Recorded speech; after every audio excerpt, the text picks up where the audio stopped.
Broken Sea Audio Productions presents Red Nails, a tale of Conan the Barbarian, by Robert E. Howard, read by Mark Kalita.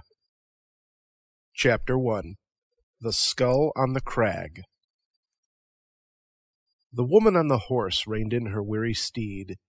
It stood with its legs wide-braced, its head drooping, as if it found even the weight of the gold-tasseled red-leather bridle too heavy. The woman drew a booted foot out of the silver stirrup and swung down from the gilt-worked saddle.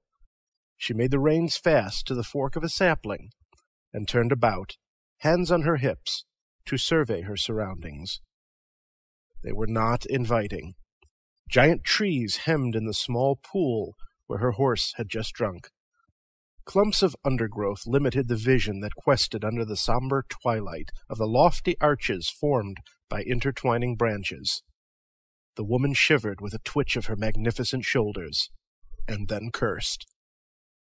She was tall, full-bosomed, and large-limbed, with compact shoulders. Her whole figure reflected an unusual strength, without detracting from the femininity of her appearance. She was all woman, in spite of her bearing and her garments. The latter were incongruous in view of her present environs. Instead of a skirt, she wore short, wide-legged silk breeches, which ceased a hand's breadth short of her knees, and were upheld by a wide silken sash worn as a girdle. Flaring topped boots of soft leather came almost to her knees, and a low-necked, wide-collared, wide-sleeved silk shirt completed her costume. On one shapely hip she wore a straight double-edged sword, and on the other a long dirk. Her unruly golden hair, cut square at her shoulders, was confined by a band of crimson satin. Against the background of somber primitive forest, she posed with an unconscious picturesqueness, bizarre and out of place. She should have been posed against a background of sea clouds, painted masts, and wheeling gulls. There was the color of the sea in her wide eyes, and that was as it should have been, because this was Valeria of the Red Brotherhood, whose deeds are celebrated in song and ballad wherever seafarers gather. She strove to pierce the sullen green roof of the arched branches and see the sky which presumably lay above it, but presently gave it up with a muttered oath. Leaving her horse tied, she strode off toward the east, glancing back toward the pool from time to time in order to fix her route in her mind. The silence of the forest depressed her. No birds sang in the lofty boughs, nor did any rustling in the bushes indicate the presence of small animals. For leagues she had traveled in a realm of brooding stillness, broken only by the sounds of her own flight.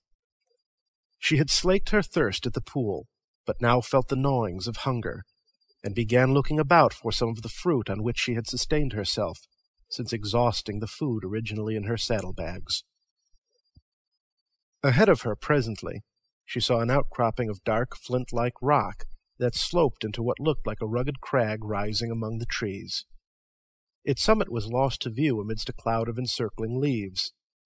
Perhaps its peak rose above the tree-tops, and from it she could see what lay beyond, if indeed anything lay beyond but more of this apparently illimitable forest through which she had ridden for so many days. A narrow ridge formed a natural ramp that led up the steep face of the crag. After she had ascended some 50 feet, she came to the belt of leaves that surrounded the rock. The trunks of the trees did not crowd close to the crag, but the ends of their lower branches extended about it, veiling it with their foliage.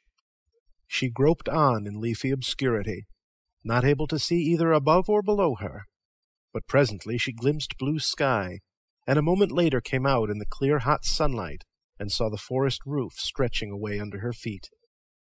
She was standing on a broad shelf which was about even with the tree-tops, and from it rose a spire-like jut that was the ultimate peak of the crag she had climbed. But something else caught her attention at the moment. Her foot had struck something in the litter of blown dead leaves which carpeted the shelf. She kicked them aside and looked down on the skeleton of a man. She ran an experienced eye over the bleached frame, but saw no broken bones nor any sign of violence. The man must have died a natural death.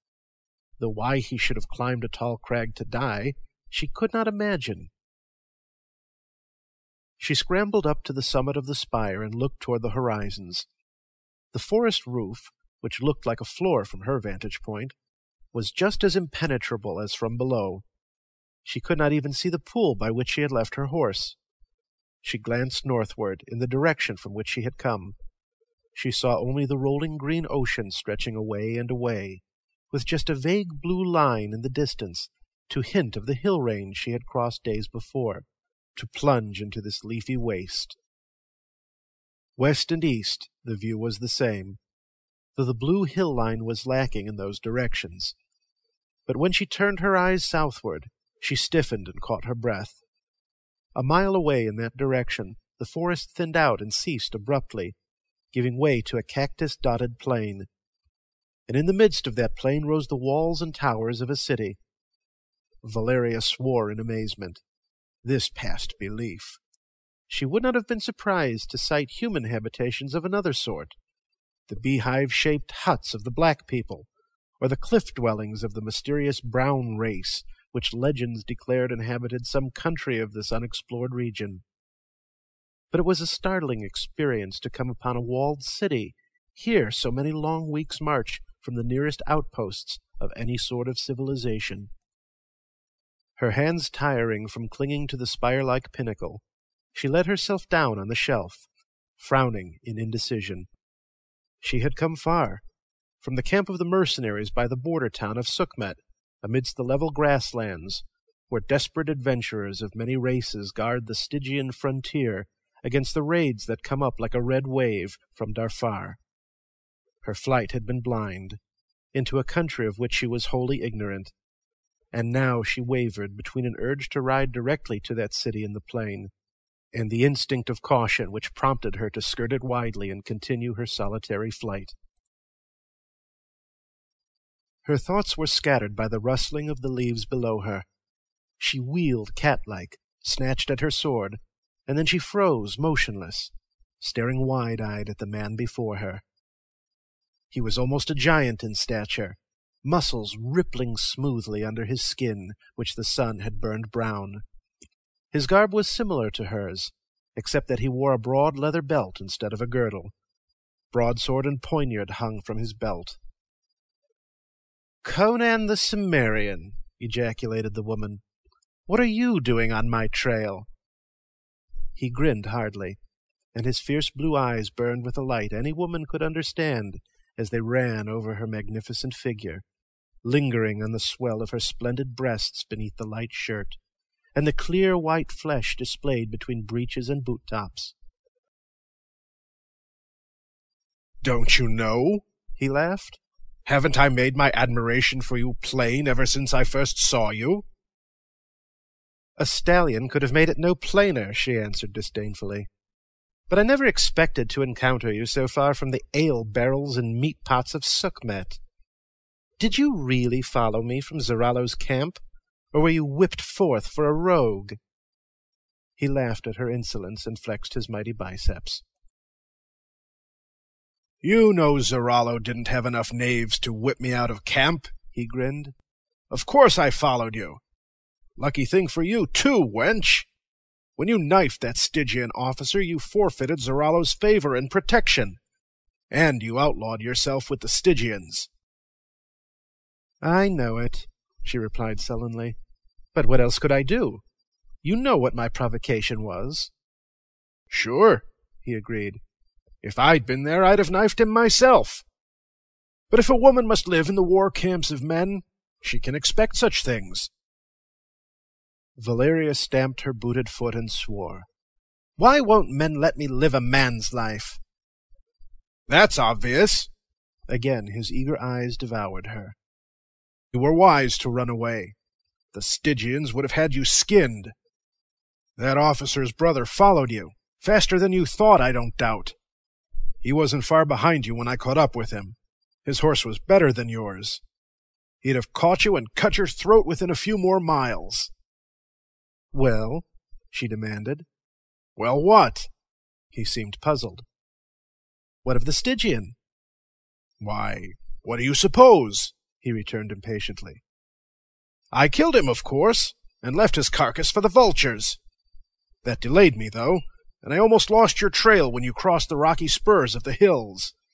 Otherwise I'd have caught up with you long ago." "And now you think you'll drag me back to Zarallo's camp?" she sneered. "Don't talk like a fool," he grunted. "Come, girl, don't be such a spitfire. I'm not like that Stygian you knifed, and you know it." "A penniless vagabond," she taunted. He laughed at her. "What do you call yourself? You haven't enough money to buy a new seat for your breeches." "Your disdain doesn't deceive me.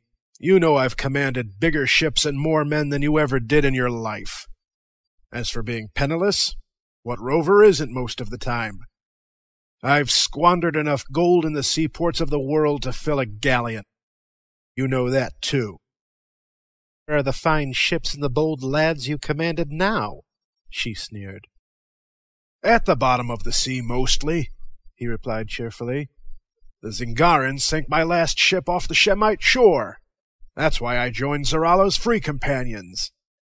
But I saw I'd been stung when we marched to the Darfar border. The pay was poor and the wine was sour, and I don't like black women, and that's the only kind that came to our camp at Sukhmet. Rings in their noses and their teeth filed. Bah! Why did you join Zarallo? Sukhmet's a long way from salt water." "Red Ortho wanted to make me his mistress," she answered sullenly. "I jumped overboard one night and swam ashore when we were anchored off the Kushite coast. Off Zabella it was. There was a Shemite trader told me that Zarallo had brought his free companies south to guard the Darfar border. No better employment offered, I joined an East Coast caravan and eventually came to Sukhmet." "It was madness to plunge southward as you did," commented Conan. "But it was wise, too, for Zarallo's patrols never thought to look for you in this direction. Only the brother of the man you killed happened to strike your trail." "And now what do you intend doing?" she demanded. "Turn west," he answered. "I've been this far south, but not this far east. Many days traveling to the west will bring us to the open savannas, where the black tribes graze their cattle. I have friends among them. We'll get to the coast and find a ship. I'm sick of the jungle." "Then be on your way," she advised. "I have other plans." "Don't be a fool!" He showed irritation for the first time. "You can't keep wandering through this forest." "I can if I choose." "But what do you intend doing?" "That's none of your affair," she snapped. "Yes, it is," he answered calmly. "Do you think I've followed you this far to turn around and ride off empty-handed? Be sensible, wench. I'm not going to harm you." He stepped toward her, and she sprang back, whipping out her sword. "Keep back, you barbarian dog! I'll spit you like a roast pig!" He halted reluctantly and demanded, "Do you want me to take that toy away from you and spank you with it?" "Words! Nothing but words!" she mocked, lights like the gleam of the sun on blue water dancing in her reckless eyes. He knew it was the truth. No living man could disarm Valeria of the Brotherhood with his bare hands. He scowled, his sensations a tangle of conflicting emotions. He was angry, yet he was amused and filled with admiration for her spirit. He burned with eagerness to seize that splendid figure and crush it in his iron arms. Yet he greatly desired not to hurt the girl. He was torn between a desire to shake her soundly and a desire to caress her. He knew if he came any nearer, her sword would be sheathed in his heart. He had seen Valeria kill too many men in border forays and tavern brawls to have any illusions about her. He knew she was as quick and ferocious as a tigress. He could draw his broadsword and disarm her, beat the blade out of her hand, but the thought of drawing a sword on a woman, even without intent of injury, was extremely repugnant to him. "Blast your soul, you hussy!" he exclaimed in exasperation. "I'm going to take off your—" He started toward her, his angry passion making him reckless, and she poised herself for a deadly thrust. Then came a startling interruption to a scene at once ludicrous and perilous. "What's that?" It was Valeria who exclaimed, but they both started violently, and Conan wheeled like a cat, his great sword flashing into his hand. Back in the forest had burst forth an appalling medley of screams, the screams of horses in terror and agony. Mingled with their screams there came the snap of splintering bones. "Lions are slaying the horses!" cried Valeria. "Lions nothing!" snorted Conan, his eyes blazing. "Did you hear a lion roar?" "Neither did I." "Listen to those bones snap. Not even a lion could make that much noise killing a horse." He hurried down the natural ramp, and she followed, their personal feud forgotten in the adventurer's instinct to unite against common peril. The screams had ceased when they worked their way downward through the green veil of leaves that brushed the rock. "I found your horse tied by the pool back there," he muttered, treading so noiselessly that she no longer wondered how he had surprised her on the crag. "I tied mine beside it, and followed the tracks of your boots. Watch now." They had emerged from the belt of leaves, and stared down into the lower reaches of the forest. Above them the green roof spread its dusky canopy. Below them the sunlight filtered in just enough to make a jade-tinted twilight. The giant trunks of trees less than 100 yards away looked dim and ghostly. "The horses should be beyond that thicket over there," whispered Conan, and his voice might have been a breeze moving through the branches. "Listen!" Valeria had already heard, and a chill crept through her veins. So she unconsciously laid her white hand on her companion's muscular brown arm. From beyond the thicket came the noisy crunching of bones and the loud rending of flesh, together with the grinding, slobbering sounds of a horrible feast. "Lions wouldn't make that noise," whispered Conan. "Something's eating our horses. But it's not a lion. Crom!" The noise stopped suddenly, and Conan swore softly. A suddenly risen breeze was blowing from them directly toward the spot where the unseen slayer was hidden. "Here it comes!" muttered Conan, half lifting his sword. The thicket was violently agitated, and Valeria clutched Conan's arm hard. Ignorant of jungle lore, she knew that no animal she had ever seen could have shaken the tall brush like that. "It must be as big as an elephant," muttered Conan, echoing her thought. "What the devil?" His voice trailed away in stunned silence. Through the thicket was thrust a head of nightmare and lunacy. Grinning jaws bared rows of dripping yellow tusks. Above the yawning mouth wrinkled a saurian-like snout. Huge eyes, like those of a python, 1,000 times magnified, stared unwinkingly at the petrified humans clinging to the rock above it.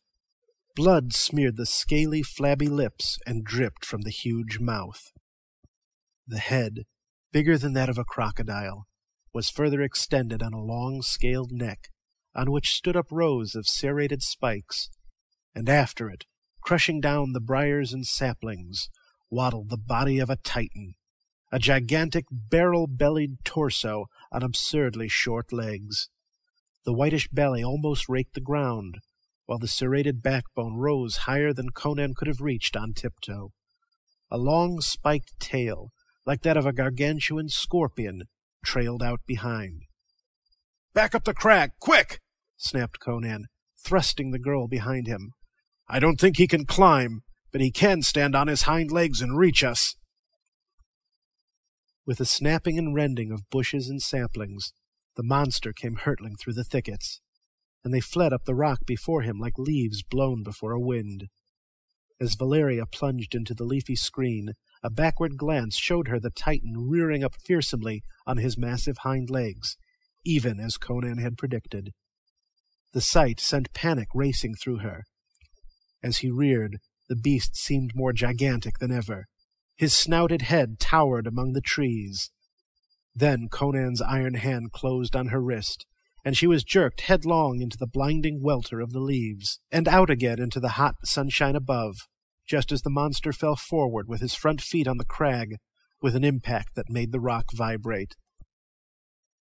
Behind the fugitives the huge head crashed through the twigs, and they looked down for a horrifying instant at the nightmare visage framed among the green leaves, eyes flaming, jaws gaping. Then the giant tusks clashed together futilely, and after that the head was withdrawn, vanishing from their sight as if it had sunk in a pool. Peering down through broken branches that scraped the rock, they saw it squatting on its haunches at the foot of the crag, staring unblinkingly up at them. Valeria shuddered. "How long do you suppose he'll crouch there?" Conan kicked the skull on the leaf-strewn shelf. "That fellow must have climbed up here to escape him, or one like him. He must have died of starvation. There are no bones broken. That thing must be a dragon, such as the black people speak of in their legends. If so, it won't leave here until we're both dead." Valeria looked at him blankly, her resentment forgotten. She fought down a surging of panic. She had proved her reckless courage 1,000 times in wild battles on sea and land, on the blood-slippery decks of burning warships, in the storming of walled cities, and on the trampled sandy beaches where the desperate men of the Red Brotherhood bathed their knives in one another's blood in their fights for leadership. But the prospect now confronting her congealed her blood. A cutlass stroke in the heat of battle was nothing, but to sit idle and helpless on a bare rock until she perished of starvation, besieged by a monstrous survival of an elder age. The thought sent panic throbbing through her brain. "He must leave to eat and drink," she said helplessly. "He won't have to go far to do either," Conan pointed out. "He's just gorged on horse meat, and like a real snake he can go for a long time without eating or drinking again. But he doesn't sleep after eating like a real snake, it seems. Anyway, he can't climb this crag." Conan spoke imperturbably. He was a barbarian, and the terrible patience of the wilderness and its children was as much a part of him as his lusts and rages. He could endure a situation like this with a coolness impossible to a civilized person. "Can't we get into the trees and get away, traveling like apes through the branches?" she asked desperately. He shook his head. "I thought of that. The branches that touch the crag down there are too light. They'd break with our weight. Besides, I have an idea that devil could tear up any tree around here by its roots." "Well, are we going to sit here on our rumps until we starve? Like that?" she cried furiously, kicking the skull clattering across the ledge. "I won't do it! I'll go down there and cut his damned head off!" Conan had seated himself on a rocky projection at the foot of the spire. He looked up with a glint of admiration at her blazing eyes and tense, quivering figure. But, realizing that she was in just the mood for any madness, he let none of his admiration sound in his voice. "Sit down," he grunted, catching her by her wrist and pulling her down on his knee. She was too surprised to resist as he took her sword from her hand and shoved it back in its sheath. "Sit still and calm down. You'd only break your steel on his scales. He'd gobble you up at one gulp, or smash you like an egg with that spiked tail of his. We'll get out of this jam some way, but we shan't do it by getting chewed up and swallowed." She made no reply, nor did she seek to repulse his arm from about her waist. She was frightened, and the sensation was new to Valeria of the Red Brotherhood. So she sat on her companion's, or captor's, knee, with a docility that would have amazed Zarallo, who had anathematized her as a she-devil out of hell's seraglio. Conan played idly with her curly yellow locks, seemingly intent only upon his conquest. Neither the skeleton at his feet nor the monster crouching below disturbed his mind or dulled the edge of his interest. The girl's restless eyes, roving the leaves below them, discovered splashes of color among the green. It was fruit, large, darkly crimson globes suspended from the boughs of a tree, whose broad leaves were peculiarly rich and vivid green. She became aware of both thirst and hunger, though thirst had not assailed her until she knew she could not descend from the crag to find food and water. "We need not starve," she said. "There is fruit we can reach." Conan glanced where she pointed. "If we ate that, we wouldn't need the bite of a dragon," he grunted. "That's what the black people of Kush call the apples of Derketa. Derketa is the queen of the dead. Drink a little of that juice, or spill it on your flesh, and you'd be dead before you could tumble to the foot of this crag." "Oh!" She lapsed into dismayed silence. There seemed no way out of their predicament, she reflected gloomily.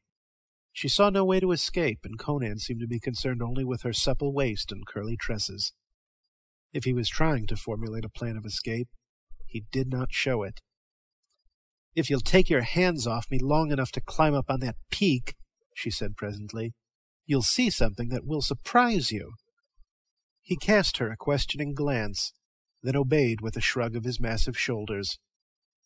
Clinging to the spire-like pinnacle, he stared out over the forest roof. He stood a long moment in silence, posed like a bronze statue on the rock. "It's a walled city right enough," he muttered presently. "Was that where you were going when you tried to send me off alone to the coast?" "I saw it before you came. I knew nothing of it when I left Sukhmet." "Who'd have thought to find a city here? I don't believe the Stygians ever penetrated this far. Could black people build a city like that? I see no herds on the plain, no signs of cultivation, or people moving about." "How can you hope to see all that at this distance?" she demanded. He shrugged his shoulders and dropped down on the shelf.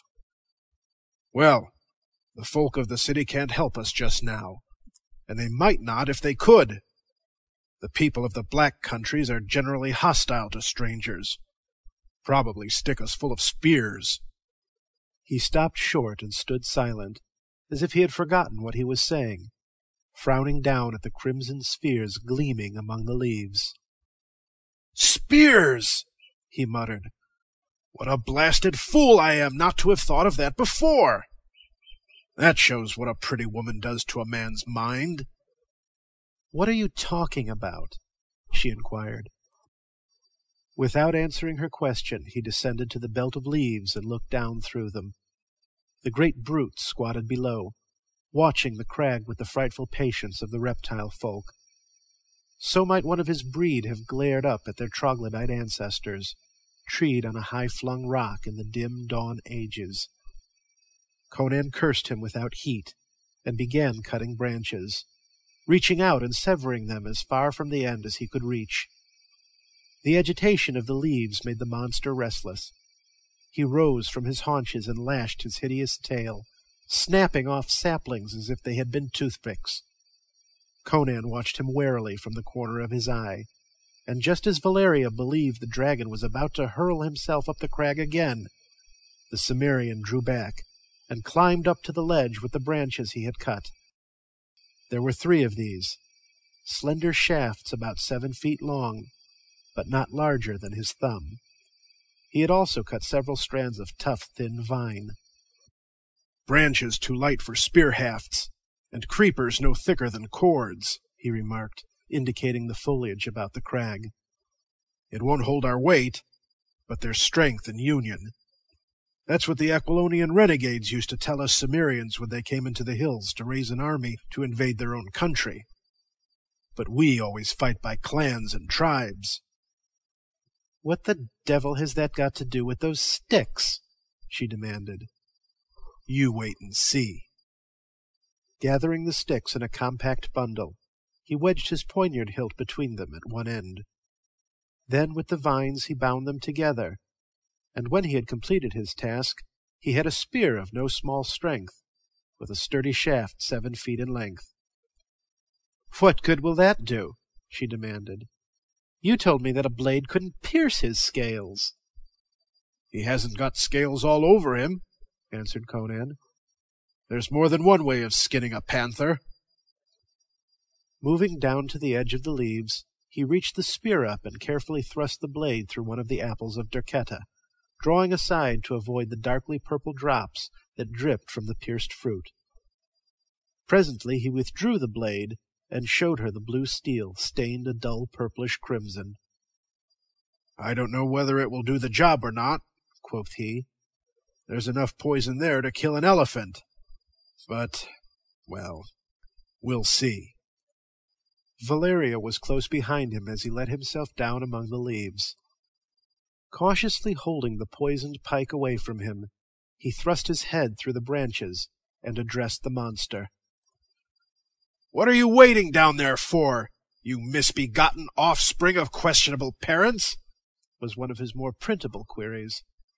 "Stick your ugly head up here again, you long-necked brute! Or do you want me to come down there and kick you loose from your illegitimate spine?"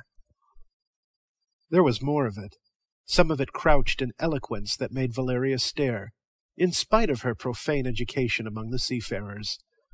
And it had its effect on the monster.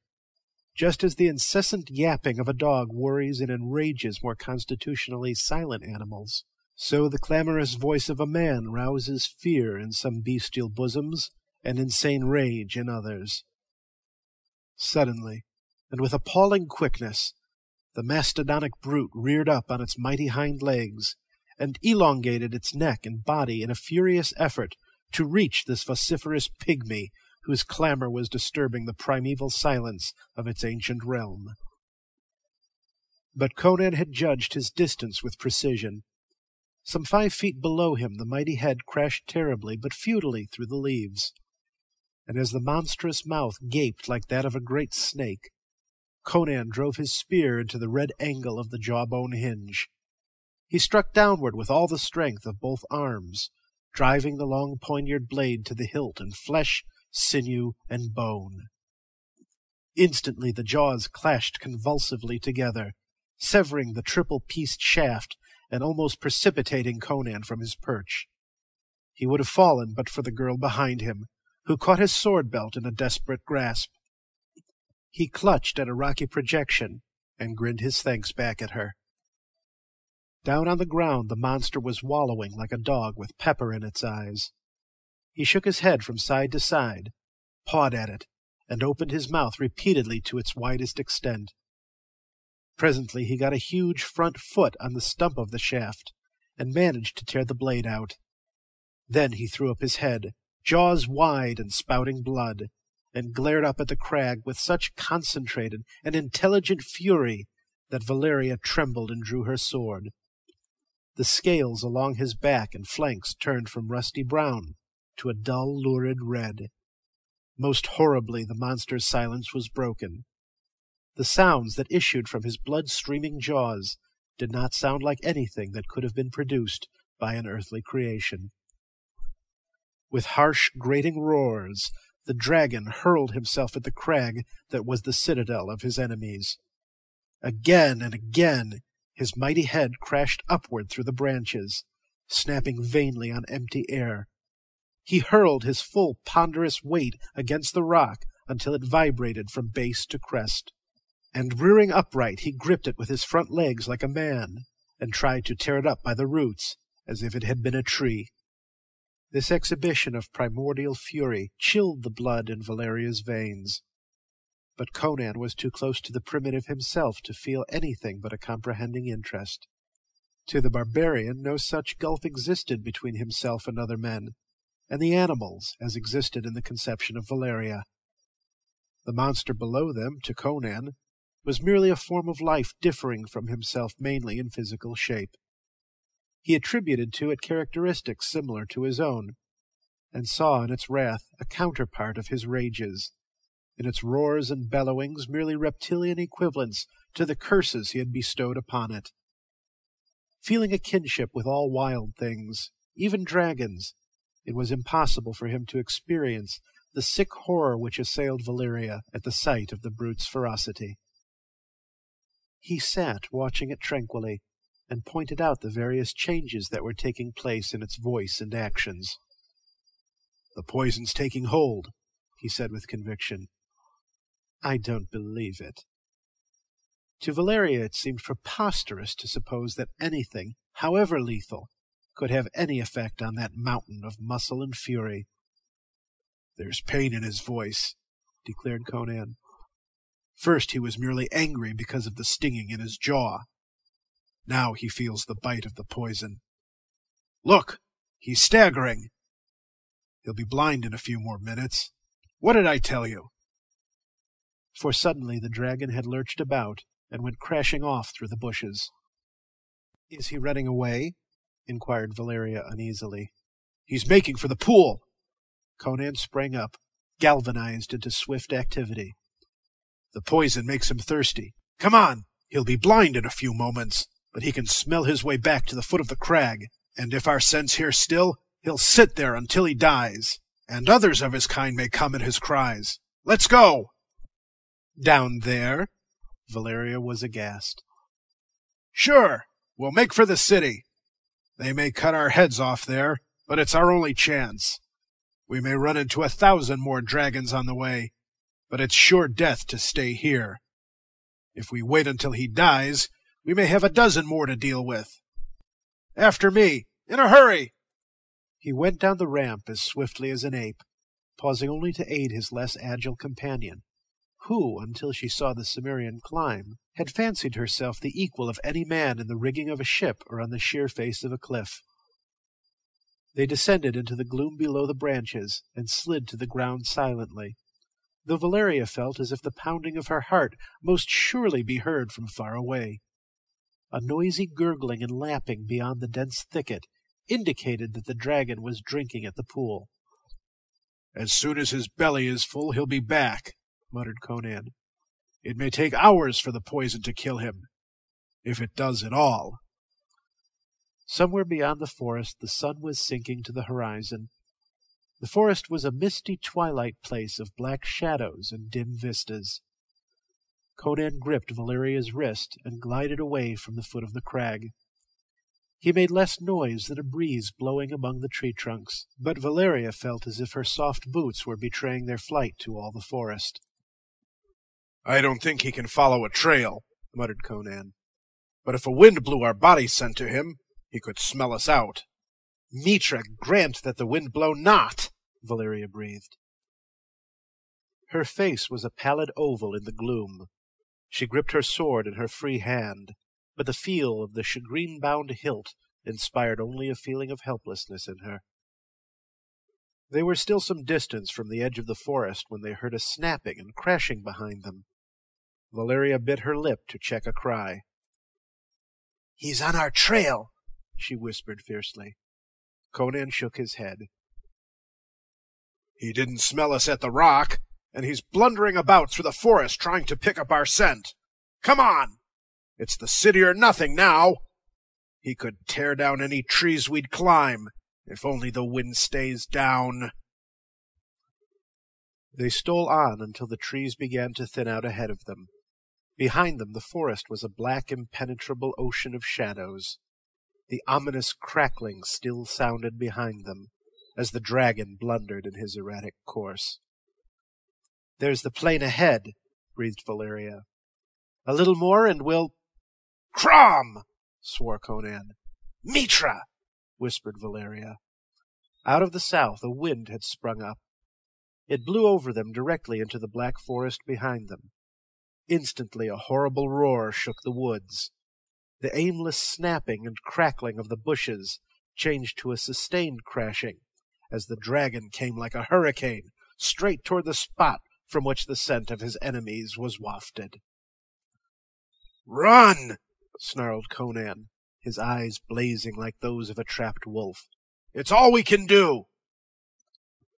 Sailors' boots are not made for sprinting, and the life of a pirate does not train one for a runner. Within 100 yards Valeria was panting and reeling in her gait, and behind them the crashing gave way to a rolling thunder as the monster broke out of the thickets and into more open ground. Conan's iron arm about the woman's waist half lifted her.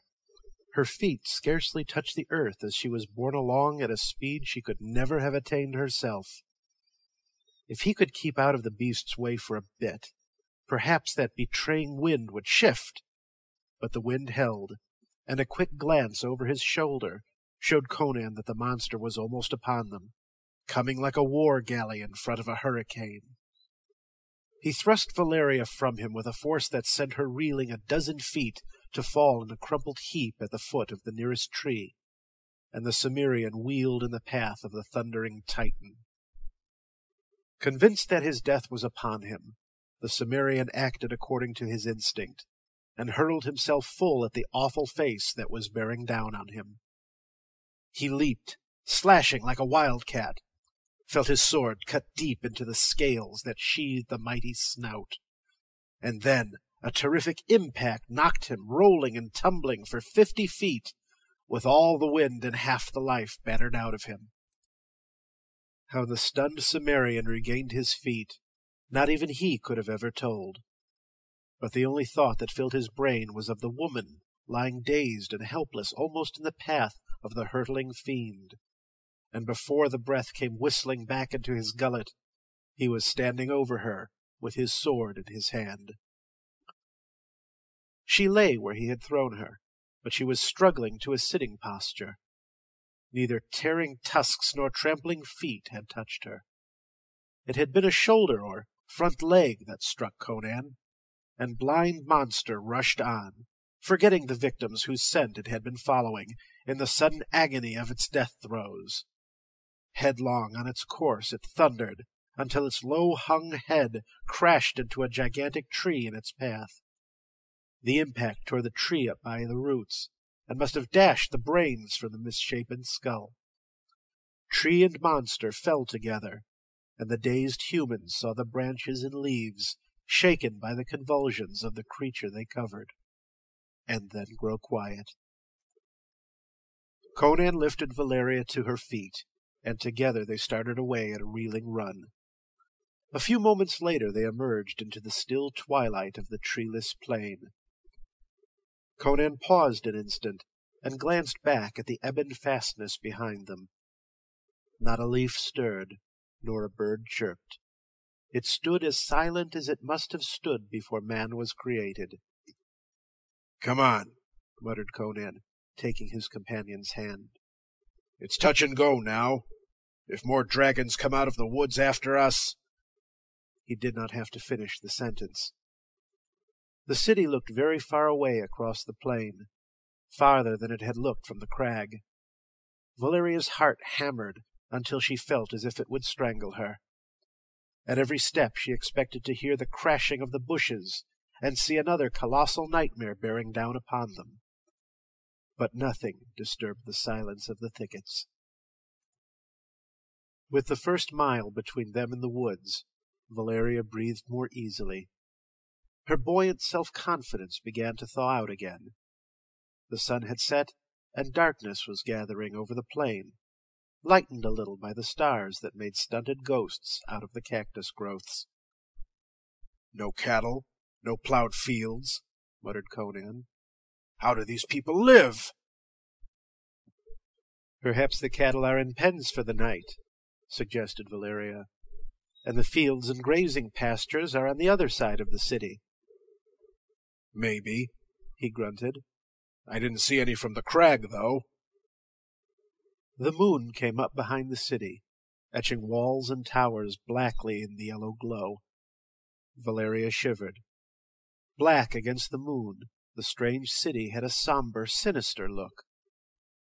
Perhaps something of the same feeling occurred to Conan, for he stopped, glanced about him, and grunted. "We'll stop here. No use coming to their gates in the night. They probably wouldn't let us in. Besides, we need rest, and we don't know how they'll receive us. A few hours' sleep will put us in better shape to fight or run." He led the way to a bed of cactus which grew in a circle, a phenomenon common to the southern desert. With his sword he chopped an opening, and motioned Valeria to enter. "We'll be safe from the snakes here, anyhow."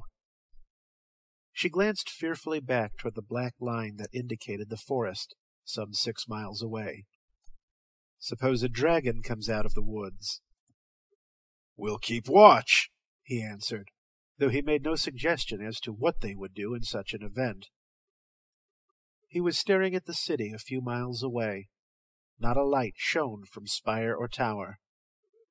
A great black mass of mystery, it reared cryptically against the moonlit sky. Lie down and sleep. I'll keep the first watch. She hesitated, glancing at him uncertainly, but he sat down cross-legged in the opening, facing toward the plain, his sword across his knees, his back to her. Without further comment she lay down on the sand inside the spiky circle.